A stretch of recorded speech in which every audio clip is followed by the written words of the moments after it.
Hello friends, in this video we are going to learn about the features of joint stock company.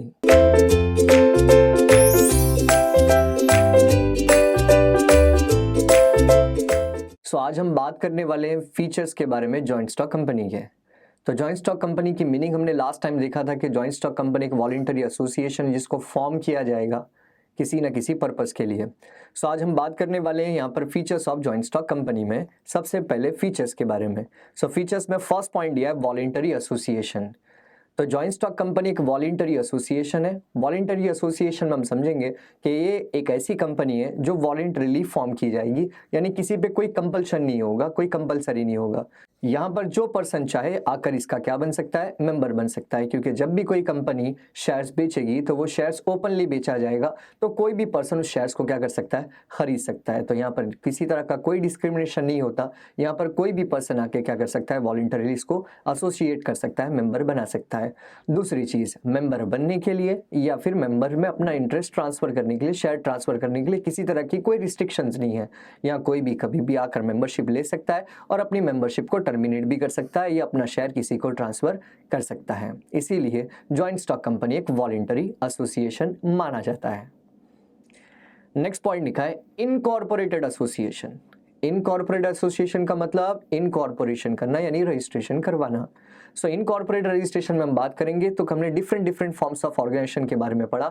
तो हर किसी का incorporation registration अलग अलग हिसाब से होता है। सेम उसी तरह से जॉइंट स्टॉक कंपनी का रजिस्ट्रेशन भी अलग हिसाब से करना पड़ेगा।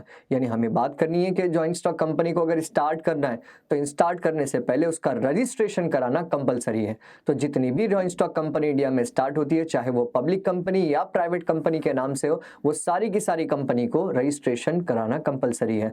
हम बात करें अगर पब्लिक कंपनी की, तो पब्लिक कंपनी को रजिस्ट्रेशन कराने के लिए 2 सर्टिफिकेट का रिक्वायरमेंट है, यानी 2 सर्टिफिकेट के बाद ही वो अपना बिजनेस स्टार्ट कर सकती है।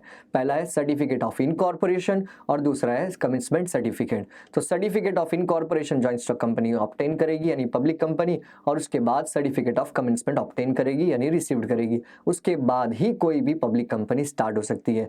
तो बिना सर्टिफिकेट ऑफ इनकॉर्पोरेशन और सर्टिफिकेट ऑफ कमेंसमेंट के बिना कोई भी पब्लिक कंपनी स्टार्ट नहीं हो सकती। सेम उसी तरह से पब्लिक कंपनी को सिर्फ एक ही सर्टिफिकेट की जरूरत होती है, जिसको हम कहते हैं certificate of incorporation. Certificate of incorporation obtain करने के बाद, लेने के बाद कोई भी कंपनी स्टार्ट हो सकती है, प्राइवेट कंपनी। हम बात कर रहे थे यहाँ पर इनकॉर्पोरेटेड एसोसिएशन में कि कोई भी एसोसिएशन अगर फॉर्म होगा, जॉइंट स्टॉक कंपनी फॉर्म होगी, तो उसके लिए इनकॉर्पोरेट होना कंपलसरी है। तो जॉइंट स्टॉक कंपनी को इनकॉर्पोरेट किया जाएगा और उसका सर्टिफिकेट लेने के बाद ही, यानी सर्टिफिकेट ऑफ इनकॉर्पोरेशन या फिर certificate of commencement, public company private company के हिसाब से फिर उसको स्टार्ट किया जाएगा। नेक्स्ट थर्ड फीचर दिया है सेपरेट लीगल एंटिटी।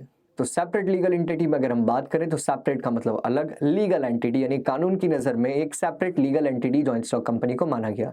इसका मतलब यहाँ जो डायरेक्टर या मेंबर होंगे वो सेपरेट होंगे, किससे, उसकी कंपनी से, यानी कंपनी अलग है और मेंबर्स अलग हैं। तो भले से यहाँ पर पैसा कंट्रीब्यूट करने वाले शेयर होल्डर मेंबर्स हैं, वो मेंबर को अलग माना जाएगा और जो कंपनी है उसको अलग माना जाएगा।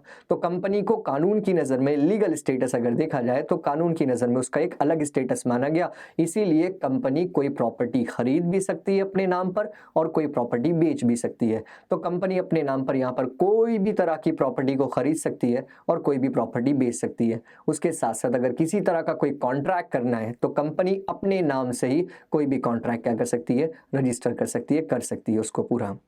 नेक्स्ट हम बात करेंगे आर्टिफिशियल पर्सन की। तो आर्टिफिशियल पर्सन में हम बात करें, कंपनी एक आर्टिफिशियल पर्सन है, ये इसका सबसे इंपॉर्टेंट फीचर है। तो आर्टिफिशियल पर्सन तो लिखा जाता है कि कंपनी एक आर्टिफिशियल पर्सन है जिसको क्रिएटेड बाय लॉ कहते हैं हम। यानी एक आर्टिफिशियल पर्सन की अगर हम बात करें तो ह्यूमन बीइंग है, एक पर्सन मानते हैं, जैसे हम सब एक पर्सन है, तो हम सब एक पर्सन है, बट कंपनी को आर्टिफिशियल पर्सन कहा जाता है। रीजन ये है कि हम जो पर्सन है हमारे अंदर फीलिंग्स होती है, हम अच्छा बुरा हर चीज़ जानते हैं, बट कंपनी के अंदर फीलिंग्स नहीं होती है। बट कानून की नज़र में कंपनी जो एक पर्सन है, बट वो पर्सन कैसा है? आर्टिफिशियल पर्सन है। आर्टिफिशियल पर्सन ऐसे हम देखते हैं कि रॉबर्ट्स वगैरह होते हैं, आर्टिफिशियल होते हैं, तो उसी तरह से कंपनी भी क्या होती है? एक आर्टिफिशियल पर्सन होती है, बट जिसको फॉर्म किया जाता है किसी पर्पस के लिए। तो बहुत सारी कंपनियां फॉर्म की जाती हैं, किसी नाम रखा जाता है, जैसे पर्सन का नाम रखा जाता है, बट कंपनी का नाम रखना और ह्यूमन बीइंग के नाम रखने में बहुत फर्क होता है। तो उसी तरह से कंपनी का जो पर्सन है वो एक आर्टिफिशियल पर्सन माना जाएगा, क्योंकि उसके अंदर कोई फीलिंग्स नहीं होती है, वो एक जगह से दूसरी जगह मूवमेंट नहीं कर सकता। परपेचुअल सक्सेशन, तो जो नेक्स्ट फीचर दिया है वो दिया है परपेचुअल सक्सेशन। परपेचुअल सक्सेशन में हम बात करें तो कंपनी में बहुत सारे लोग होते हैं, जैसे डायरेक्टर है, कंपनी के शेयर होल्डर है, तो ऐसे बहुत सारे लोग कंपनी में इन्वॉल्व होते हैं। बट इन लोगों के आने और जाने से कंपनी पे किसी तरह का कोई फर्क नहीं पड़ता, यानी कंपनी जो है वो अनलिमिटेड ईयर्स तक वो कंटिन्यूस चलती रहेगी, किसी के आने से या जाने से कंपनी पे किसी तरह का कोई फर्क नहीं पड़ेगा। जैसे कोई शेयर होल्डर है, शेयर होल्डर ने अपना शेयर किसी को ट्रांसफर कर दिया, तो शेयर के ट्रांसफर होने पे कंपनी पे कोई इफेक्ट नहीं पड़ेगा। कोई शेयर होल्डर, उसकी डेथ हो गई, वो इंसॉल्वेंट हो गया, इनसैनेसी हो गई या अनसाउंड माइंड हो गया, इन सारे केसेस में कंपनी पे किसी तरह का कोई फर्क नहीं पड़ेगा। इसीलिए कहा जाता है कि जॉइंट स्टॉक कंपनी एक परपेचुअल सक्सेशन है, यानी किसी के डेथ पर, किसी के अनसाउंड माइंड होने पर, किसी की डेथ पर, किसी के इंसॉल्वेंट होने पर या अनसाउंड माइंड होने पर कंपनी पे किसी तरह का कोई फर्क नहीं पड़ता। कंपनी जैसे स्टार्ट हुई वैसे ही कंटिन्यूस चलती रहेगी एंड ऑफ द ईयर तक। आगे कोई लीगल प्रोसीजर होगा जिसकी वजह से कंपनी वाइंड अप हो सकती है, अदरवाइज किसी के शेयर होल्डर की डेथ वगैरह से यहाँ पर कोई फर्क नहीं पड़ता। Next, common seal.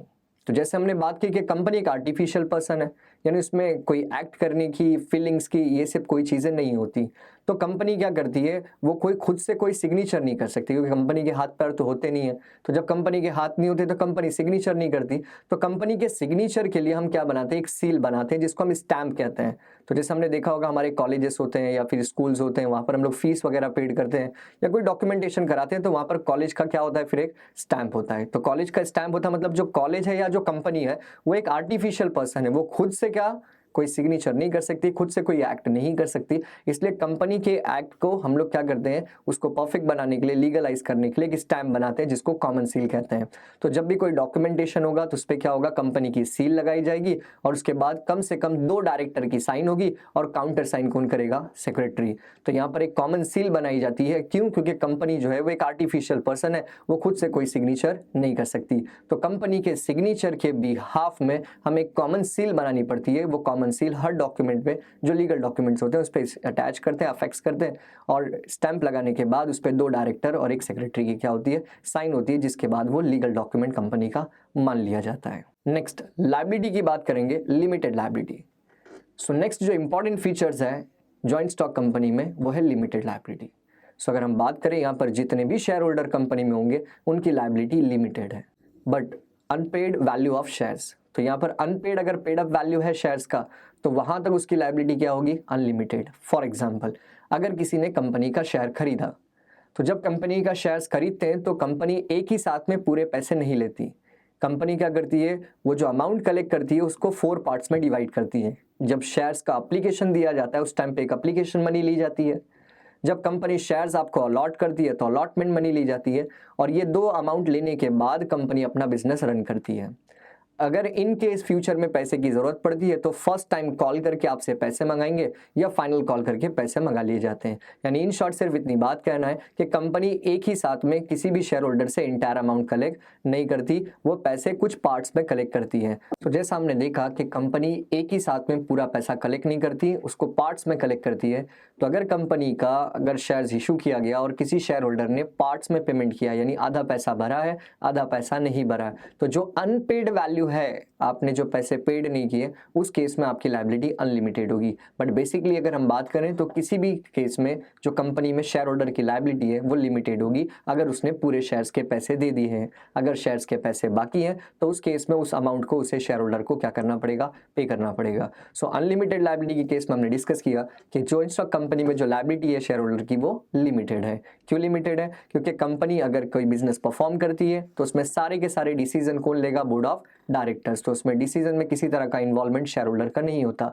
अगर कोई डिसीजन लिया गया जिसकी वजह से अगर कंपनी लॉस में चली गई, यानी कंपनी का वाइंडिंग अप होगा, तो वाइंडिंग अप के टाइम पे जितनी भी कंपनी के पास पर्सनल एसेट्स होंगे, यानी कंपनी के एसेट्स होंगे, वो सारे एसेट्स को बेचा जाएगा और एसेट्स को बेचने के बाद जितना भी पैसा रिकवर होगा वो पैसा लायबिलिटी को पे करने में लगाया जाएगा। अगर कंपनी के एसेट्स को बेचने के बाद भी अगर लायबिलिटी पेड नहीं होती तो लायबिलिटी पेड ना होने के केस में शेयर होल्डर की पर्सनल प्रॉपर्टी को यहां पर अटैच नहीं किया जाएगा। क्यों? क्योंकि शेयर होल्डर की लायबिलिटी क्या है? लिमिटेड। तो शेयर होल्डर की लायबिलिटी जॉइंट स्टॉक कंपनी में लिमिटेड मानी जाएगी। अगर लायबिलिटी पे नहीं कर पाई कंपनी तो शेयर होल्डर की पर्सनल प्रॉपर्टी को अटैच नहीं किया जाएगा, इसलिए शेयर होल्डर की लायबिलिटी लिमिटेड मान ली जाएगी। Next point, separation of ownership and management. तो ये एक इंपॉर्टेंट फीचर्स है जॉइंट स्टॉक कंपनी का, separation of ownership and management. यहां पर जॉइंट स्टॉक कंपनी में ओनरशिप और मैनेजमेंट टोटली डिफरेंट होता है। जैसे बात करें सोल ट्रेडिंग कंसर्न में, तो सोल ट्रेडिंग कंसर्न में ओनर भी सोल ट्रेडर और मैनेजमेंट भी किसके हाथ में? Soul trader. यानी जो पैसे कंट्रीब्यूट करता है सोल ट्रेडिंग में वही उसको क्या करता है? मैनेज करता है। ऐसे दूसरे बिजनेसों में भी, जैसे पार्टनरशिप फर्म में पार्टनर्स कैपिटल कंट्रीब्यूट करता है और वही उसको क्या करता है? बिजनेस को मैनेज भी करता है। बट जॉइंट स्टॉक कंपनी में जो मैनेजमेंट और ओनरशिप का कंसेप्ट है वो टोटली डिफरेंट है। इसीलिए लिखा जाता है कि in joint stock company ownership and management are separate, यानी यहाँ पर सेपरेट होगा। सेपरेट होगा इसका मतलब ये है कि यहाँ पर ओनर कौन है? Share holder. शेयर होल्डर को ओनर इसलिए माना जाएगा क्योंकि उसने कंपनी का शेयर खरीदा है। तो जो भी पर्सन कंपनी का शेयर खरीदता है शेयर होल्डर बनता है और वो शेयर होल्डर कंपनी का ओनर माना जाता है। अब शेयर होल्डर ओनर है, अब ओनर होने के बाद क्या शेयर होल्डर कंपनी को मैनेज करेगा? नहीं। तो यहाँ पर जो कंपनी के डे टू डे अफेयर्स होंगे या फिर एडमिनिस्ट्रेटिव वर्क होगा वो शेयर होल्डर हैंडल नहीं करेगा। अपने बिहाफ में अपनी जगह पर वो किसी और पर्सन को अपॉइंट करेगा जिसको हम डायरेक्टर कहते हैं। तो वो शेयर होल्डर अपनी जगह पर डायरेक्टर को अपॉइंट करेगा और ये डायरेक्टर उसके बिहाफ में डे टू डे एक्टिविटी जो होगी उसको क्या करेगा? मैनेज करेगा। यानी ओनरशिप जो है वो शेयर होल्डर के पास है और मैनेजमेंट जो है वो बोर्ड ऑफ डायरेक्टर के पास है। क्या ऐसी वजह है कि क्यों शेयर होल्डर जो है वो मैनेजमेंट नहीं करता? तो सबसे पहले हम बात करेंगे कि क्यों ओनरशिप जो है शेयर होल्डर के हाथ में है बट मैनेजमेंट नहीं है। तो उसके लिए फर्स्ट पॉइंट हम बात करेंगे लार्ज नंबर ऑफ मेंबर्स। तो जॉइंट स्टॉक कंपनी में जो मेंबरशिप है वो बहुत ज्यादा होती है। जब बहुत सारे मेंबर होंगे तो क्या सारे के सारे मेंबर्स जो है वो कंपनी को मैनेज कर सकते हैं? नहीं। दूसरा, यहाँ पर रीजन है स्कैटर्ड मेंबरशिप, यानी कि जो मेंबर्स होंगे वो अलग अलग जगह पर रहते हैं, तो वो सारे के मेंबर अलग अलग हैं, इसलिए वो सारे के सारे मेंबर पॉसिबल नहीं है कि रेगुलरली कंपनी में और मैनेज कर सके। और तीसरा रीजन लिखा है कि जो मेंबरशिप है वो हमेशा क्या होती रहती है? ट्रांसफर हो सकती है, ट्रांसफर होती रहती है। तो किसी भी कंपनी में जो मेंबरशिप है वो बहुत ज्यादा ट्रांसफर होती रहती है, इसीलिए यहाँ पर शेयर होल्डर फिक्स नहीं होते, बहुत ज्यादा होते हैं। इसलिए यहाँ पर शेयर होल्डर के बिहाफ में डायरेक्टर को अपॉइंट किया जाएगा और वो डायरेक्टर क्या करेगा? कंपनी को मैनेज करेगा। सो नेक्स्ट फीचर्स देखेंगे जॉइंट स्टॉक कंपनी का। नेक्स्ट फीचर है transferability of shares. Transferability of shares में हम बात करेंगे कि शेयर्स अगर किसी शेयर होल्डर ने खरीदा, शेयर्स के खरीदने के बाद क्या वो शेयर्स को ट्रांसफर कर सकता है? सो यहाँ पर बात करेंगे कि जॉइंट स्टॉक कंपनी का जो शेयर्स है वो फ्रीली ट्रांसफरेबल है। पर थोड़ा अगर डिटेल में बात करें तो दो तरह की कंपनी है जॉइंट स्टॉक कंपनी में, एक है पब्लिक कंपनी, एक प्राइवेट कंपनी। पब्लिक कंपनी का जो शेयर्स है वो फ्रीली ट्रांसफरेबल है, यानी अगर हम बात करें कि किसी ने अगर पब्लिक कंपनी का शेयर खरीदा है और वो उस शेयर्स को अगर ट्रांसफर करना चाहता है तो वो फ्रीली उसको ट्रांसफरेबल कर सकता है, वहां पर किसी तरह की कोई रिस्ट्रिक्शंस नहीं है। बट अगर बात करें प्राइवेट कंपनी की, तो प्राइवेट कंपनी में जो शेयर्स है उसके ट्रांसफरेबिलिटी पर रिस्ट्रिक्शंस लगा दी गई है। यानी अगर प्राइवेट कंपनी का अगर कोई शेयर होल्डर है, अगर वो अपना शेयर्स ट्रांसफर करना चाहे तो वहां पर रिस्ट्रिक्शंस है, वो अपने शेयर्स को ट्रांसफर नहीं कर सकता। अगर कोई शेयर्स को ट्रांसफर कराना चाहे तो बहुत सारे प्रोविजन है आर्टिकल्स ऑफ एसोसिएशन के, वो आर्टिकल्स ऑफ एसोसिएशन के बाद वो फॉलो करने के बाद ही शेयर को ट्रांसफर कर सकता है। यानी कि प्राइवेट कंपनी में रिस्ट्रिक्शंस लगा दी गई है आर्टिकल्स ऑफ एसोसिएशन के तहत कि कोई भी पर्सन अपना शेयर किसी दूसरे पर्सन को ट्रांसफर नहीं कर सकता।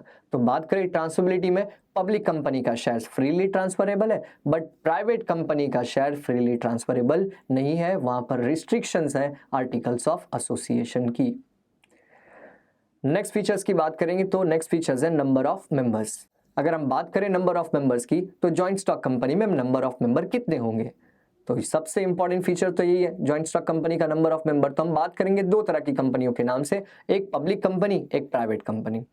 पब्लिक कंपनी को स्टार्ट करने के लिए मिनिमम 7 मेंबर्स का होना जरूरी है। यानी अगर कोई पर्सन स्टार्ट करना चाहे पब्लिक कंपनी तो कम से कम कितने लोग लगेंगे? 7, यानी 7 लोगों को लेकर वो पब्लिक कंपनी स्टार्ट कर सकता है। और मैक्सिमम नंबर ऑफ मेंबर की बात करें पब्लिक कंपनी में तो अनलिमिटेड, कितने भी मेंबर वो पब्लिक कंपनी में बना सकता है। यानी पब्लिक कंपनी को फॉर्म करने के लिए कम से कम 7 मेंबर लगेंगे और मैक्सिमम उसमें कितने भी मेंबर ऐड हो सकते हैं, कितने भी मेंबर बनाए जा सकते हैं। यहाँ पर मैक्सिमम पे किसी तरह की कोई लिमिट नहीं है। बट बात करें प्राइवेट कंपनी की तो प्राइवेट कंपनी में मिनिमम 2 मेंबर्स का होना जरूरी है। यानी ये 2 मेंबर जो है वो प्राइवेट कंपनी को फॉर्म कर सकते हैं। तो minimum number of member private company में 2 होंगे और मैक्सिमम नंबर ऑफ मेंबर की इन प्राइवेट कंपनी लिमिट रखी गई है, मैक्सिमम 200 मेंबर जो है वो प्राइवेट कंपनी में बनाए जा सकते हैं। यानी प्राइवेट कंपनी में एक रिस्ट्रिक्शंस है, मिनिमम 2 मेंबर्स और मैक्सिमम जो है 200 से ज्यादा मेंबर प्राइवेट कंपनी में नहीं हो सकते। सो अगर ब्रीफ में रिकैप करें तो पब्लिक कंपनी के लिए मिनिमम 7 मेंबर का रिक्वायरमेंट है और मैक्सिमम नो लिमिट। और अगर प्राइवेट कंपनी की बात करें तो प्राइवेट कंपनी में कम से कम 2 मेंबर चाहिए और मैक्सिमम 200 से ज्यादा नंबर ऑफ मेंबर नहीं होने चाहिए। नेक्स्ट पॉइंट की बात करें तो नेक्स्ट पॉइंट है कैपिटल। तो बेसिकली बात करें किसी भी जॉइंट स्टॉक कंपनी में जो कैपिटल है वो ह्यूज अमाउंट होता है। क्यों? यहाँ पर कैपिटल बहुत ज्यादा होता है। ह्यूज क्यों होता है? रीजन यही है कि मैक्सिमम नंबर ऑफ मेंबर्स, जैसे हमने बात की नंबर ऑफ मेंबर में जो पब्लिक लिमिटेड कंपनी है उसमें मैक्सिमम की जो है वो कोई लिमिट नहीं है। तो जब आप कितने भी मेंबर उस पर बना सकते हो तो कंपनी क्या करेगी? शेयर्स इशू करेगी और कितने मेंबर उसमें बना सकती है। तो जब मैक्सिमम की कोई लिमिट नहीं है तो ज्यादा से ज्यादा शेयर्स बेचे जाएंगे और ज्यादा से ज्यादा कंपनी क्या करेगी? अमाउंट को कलेक्ट करेगी। यानी जॉइंट स्टॉक कंपनी में मैक्सिमम नंबर ऑफ मेंबर्स की कोई लिमिट नहीं है, जिसकी वजह से company large amount of capital क्या करती है? कलेक्ट करती है। अमाउंट कलेक्ट होने का एक रीजन ये भी है कि जॉइंट स्टॉक कंपनी के ऊपर पब्लिक का कॉन्फिडेंस बहुत ज्यादा होता है। पब्लिक के कॉन्फिडेंस की वजह से कंपनी क्या कर सकती है? मार्केट से ज्यादा अमाउंट को बोरो कर सकती है, ले सकती है। उसके साथ साथ जॉइंट स्टॉक कंपनी के पास अदर सोर्सेज भी है शेयर्स के अलावा, जहां से वो पैसे कलेक्ट कर सकती है। कंपनी मार्केट में शेयर्स के अलावा डिबेंचर है, उसके बाद पब्लिक डिपॉजिट है, किसी बैंक से लोन है, इस तरह से क्या कर सकती है? फंड को रेस कर सकती है, कलेक्ट कर सकती है, जिसकी वजह से जॉइंट स्टॉक कंपनी के पास ह्यूज अमाउंट ऑफ कैपिटल होता है। लास्ट पॉइंट की बात करेंगे, गवर्नमेंट कंट्रोल। हर जॉइंट स्टॉक कंपनी पे गवर्नमेंट का एक एक्सेसिव कंट्रोल होता है, यानी बहुत ज्यादा गवर्नमेंट कंट्रोल करती है। यहाँ पर गवर्नमेंट कंट्रोल की वजह से हम लोग देखेंगे कि जितनी भी जॉइंट स्टॉक कंपनी इंडिया में होगी उनको सबसे पहले रजिस्ट्रेशन कराना पड़ता है कंपनीज एक्ट 2013 के हिसाब से। जब उसका रजिस्ट्रेशन हो जाता है तो वो गवर्नमेंट के कंट्रोल में चली जाती है। उसके लिए गवर्नमेंट बहुत सारे rules and regulations time to time बनाती है, बहुत सारी पॉलिसीज को फ्रेम करती है। वो सारे रूल्स एंड रेगुलेशन कंपनी को क्या करने होते हैं? फॉलो करने होते हैं। क्या रीजन है कि गवर्नमेंट इनको कंट्रोल करती है? तो जॉइंट स्टॉक कंपनी को गवर्नमेंट इसलिए कंट्रोल करती है क्योंकि जॉइंट स्टॉक कंपनी में लगने वाला जो पैसा है वो नॉर्मल पब्लिक का है, जनरल पब्लिक का है। तो जनरल पब्लिक का पैसा लेकर अगर कंपनी बिजनेस परफॉर्म करती है और उस पैसे का अगर किसी तरह से मिस यूटिलाइजेशन हुआ या फिर बिजनेस लॉस में चली गई तो पब्लिक का पैसा लॉस हो जाएगा और इंटरेस्ट जो है इन्वेस्टर्स का वो अफेक्ट हो जाएगा। तो गवर्नमेंट चाहती है कि इन्वेस्टर्स का इंटरेस्ट बरकरार रहे, कंटिन्यूअस रहे, इसीलिए गवर्नमेंट क्या करती है? हर कंपनी पे, जितनी भी जॉइंट स्टॉक कंपनी इंडिया में, सारी कंपनीज को कंट्रोल करती है। और कंट्रोल करने के लिए एक इंस्टीट्यूशन को बनाया जिसको हम सेबी यानी security exchange board of India के नाम से जानते हैं। ये सेबी की रिस्पॉन्सिबिलिटी है कि जितनी भी इंडिया में कंपनीज है जो इंडियन कंपनीज एक्ट 2013 के हिसाब से रजिस्टर है या फिर इंडियन कंपनीज एक्ट 1956 के हिसाब से रजिस्टर है, इन सारी कंपनीज को कंट्रोल करें, रेगुलेट करें, इनकी हर एक्टिविटी को फॉलो करें। उसके साथ साथ जितनी भी जॉइंट स्टॉक कंपनी है वो हर साल अपना एक रिटर्न जो है वो गवर्नमेंट के पास सबमिट करती है कि उसने साल भर में किस तरह का परफॉर्मेंस दिया। तो एनुअल रिपोर्ट, फाइनेंशियल स्टेटमेंट, इस तरह के बहुत सारे डॉक्यूमेंट जो है वो रजिस्ट्रार ऑफ कंपनी के पास एवरी ईयर जो है वो सबमिट करने होते हैं, जिसके हिसाब से गवर्नमेंट जो है वो कंपनी पर नजर रख सकती है, उसको प्रॉपर्ली कंट्रोल कर सकती है। Thank you friends.